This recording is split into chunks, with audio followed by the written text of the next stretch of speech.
আসসালামু আলাইকুম আমার কলিজারা পুরা ভাইয়েরা সবাই কেমন আছো? আজকে আমি রান্না করব মিষ্টি কুমড়া দিয়ে ডিম। কড়াইতে দিয়ে দিতেছি তেল। দেখো করে খুব সামান্য হলুদ দিয়ে দিচ্ছি। এখন ডিমটাকে ভেজে নেব। তো ডিমটা ভাজা হয়ে গেছে, সবগুলো ডিমই উঠিয়ে নেব। হয়ে গেছে, এখন দিয়ে দিব তেজপাতা,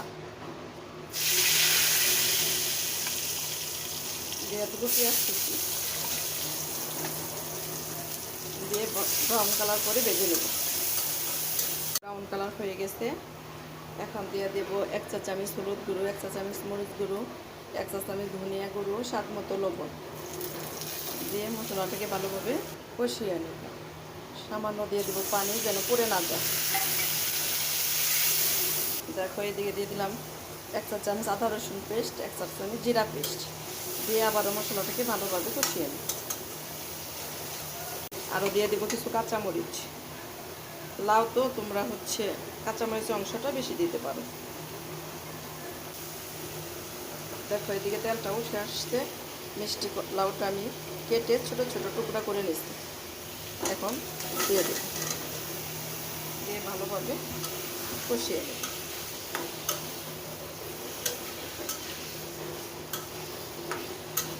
তোমরা চাইলে এইভাবে মিষ্টি লাউটা ফ্রাই হয়ে গেছে। আমি কিন্তু লাউটা কোনো প্রকার ঝোল রাখবো না, তোমরা চাইলে ঝোল করে খেতে পারো। এখন দিয়ে দেবো সে ভেজে রাখা ডিমগুলো। দেখুন, এখন ডিমগুলো দিয়ে এই মিষ্টি কুমড়াটা এরকম শুকনো শুকনো থাকবে। তোমরা কখনো এইভাবে খেয়েছ? একবার রান্না করে খেতে পারো।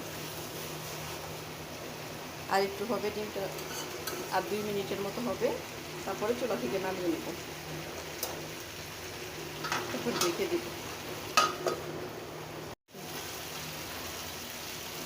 দেখো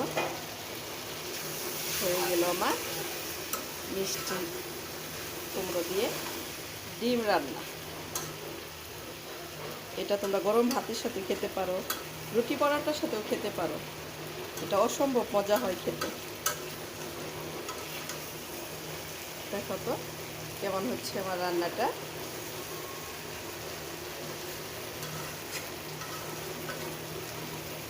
বাস হয়ে গেল আমার মিষ্টি কুমড়া দিয়ে ডিম রান্না। আমার রেসিপিটি যদি তোমাদের ভালো লাগে, আমার ইউটিউব চ্যানেল, আমার ফেসবুক পেজটা ফলো করে দিও।